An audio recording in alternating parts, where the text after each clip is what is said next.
Alors, Monsieur Claude Lemel, président du conseil d'administration de la Société des auteurs et compositeurs, la SACEM,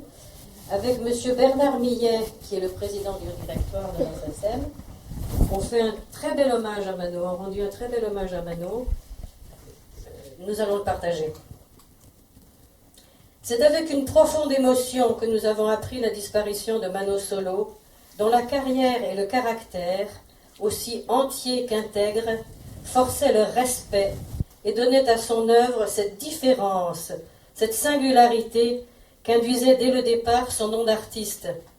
Il savait être personnel à travers un discours universel. Unique en même temps que collectif, voire les fameux chihuahuas de ses débuts. Poétique en même temps que populaire, emblématique de son époque, sans jamais être à la mode,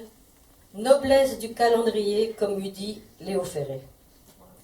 Pour tous ceux qui l'avaient entendu, vu, approché au moins une fois, Mano était d'abord un regard qui vous transperçait de sa gravité,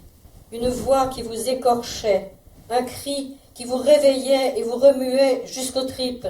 vous mettait à la fois à nu et à l'aise, comme on retrouverait une vieille connaissance. On reprendrait une conversation de toujours, nocturne de préférence. Comme on écrirait la suite de l'histoire, tant il n'est de chant que vécu. Un homme sans masque, dans un métier qui consiste à emporter souvent, en perpétuel bras de fer avec la société, la famille, les institutions, la mort, et pourtant bien plus solidaire que solitaire, qui vous ramenait toujours à l'essentiel, vous renvoyait à votre part d'humanité et rompait d'un regard ou d'un mot avec tous les codes de nos professions, faisant, par exemple, de chaque interview une rencontre et de chaque concert une fête non feinte. Un homme de conviction qui savait défendre ses droits de créateur face aux dangers contemporains du partage, sans pour autant faillir à ses engagements politiques, affronter ses démons sans jamais les exploiter, se remettre en cause à chaque enregistrement, jamais plus beau qu'en public, comme on dirait en famille, au risque de se tromper, jamais de se trahir. En quelques 20 ans de carrière, brillant encore de ses 3 disques d'or, ses Olympias, Francophonie et autres retours au tour-tour, il fut l'un des artistes les plus vivants, littéralement live, de la scène française, interprétant chaque chanson comme si c'était la dernière,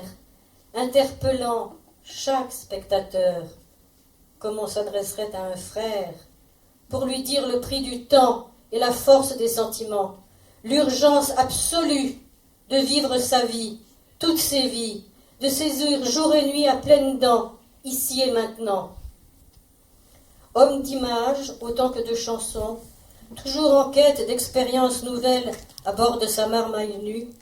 il n'avait peur ni des mots ni des musiques qu'il mélangeait, confrontait, passant du rock alternatif au punk et aux musettes, de l'Afrique à l'Amérique, avec la même flamme, vivant son art en résistant. Si écrire est par définition une lutte contre le temps, un rêve d'éternité, c'était chez lui un défi, un pari permanent contre son ennemi intérieur. Contre toute apparence, il n'est pas sûr qu'il l'ait perdu. Et l'on réécoutera avec passion, sachant que ce n'est pas parce que le navire a disparu à l'horizon qu'il n'existe plus. Mano est juste en route pour une aventure plus large, une histoire à sa dimension, et les dictionnaires de chansons peuvent écrire à la place qui lui revient,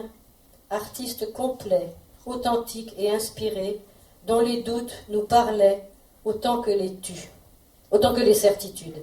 et dont les chansons nous raccompagnaient longtemps, longtemps après que ces spectacles se soient tus, auxquels nous ne saurons jamais penser qu'au présent et au superlatif.